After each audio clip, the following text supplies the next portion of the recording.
एक समय की बात है कि एक गांव में एक औरत रहती थी जिसकी कोई औलाद नहीं थी। सब लोग उसको ताने मारते, बंज कहते, कोई उसका मुंह देखना नहीं चाहता। यदि वह किसी के सामने दिख भी जाती तो सब उसे भला बुरा कहते थे। इस कारण वह हमेशा घूंघट में रहने लगी।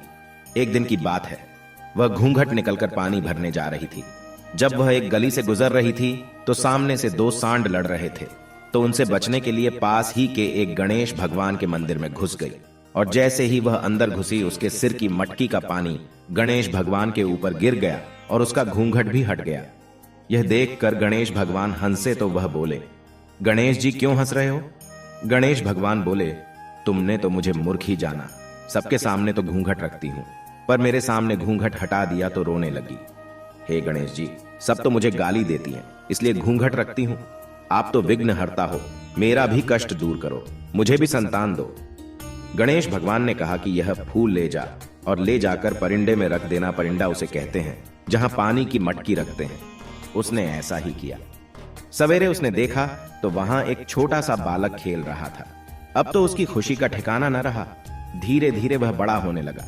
जब वह बड़ा हुआ तो उसने उसकी शादी कर दी। अब जब भी बहू उसके पैर लगती तो वह कहती, न मैं ना मंदिर में जाती और न ही यह दिन मुझे देखने को मिलता। बहू सोचती है सभी तो आशीर्वाद देते हैं, पर मेरी सास पता नहीं क्या कहती है। उसने यह बात अपने पति से कहा।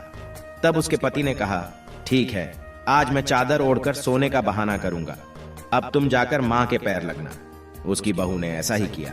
सास फिर से यही कहा, ना मैं गणेश भगवान के मंदिर में जाती और ना मुझे यह दिन देखने को मिलता। तब बेटा बोला, मां तुम क्या बोलती हो और आशीर्वाद क्यों नहीं देती हो?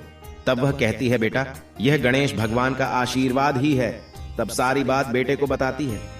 तब बेटा बहू दोनों खुश होते हैं और गणेश भगवान का जयकारा लगाने लगते हैं।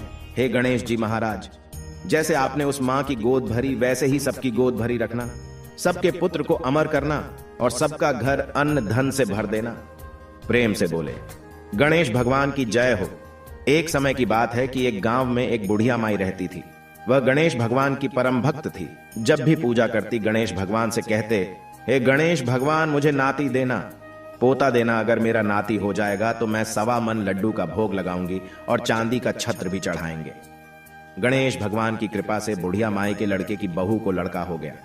बुढ़िया माई ने न भोग लगाया न चांदी का छत्र चढ़ाया। गणेश भगवान इस बात से नाराज हो गए और बुढ़िया माई के नाती को अपनी सूंड में छिपा लिया। सब बुढ़िया माई अपने नाती को पूरे गांव में खोजती रही। पूरे गांव में हल्ला मच गया कि बुढ़िया माई का नाती खो गया है। बुढ़िया माई का नाती खो गया, कहीं मिल नहीं रहा है। तब बहू बोली, सासू मां आपने कोई मन्नत तो नहीं माना? तब बुढ़िया माई को याद आई और बोली, मैंने 1.25 मन लड्डू का भोग और चांदी का छत्ता चढ़ाने के लिए गणेश भगवान को बोला था। इतना याद आते ही गणेश भगवान नाती को छोड़ दिए और नाती मिल गया।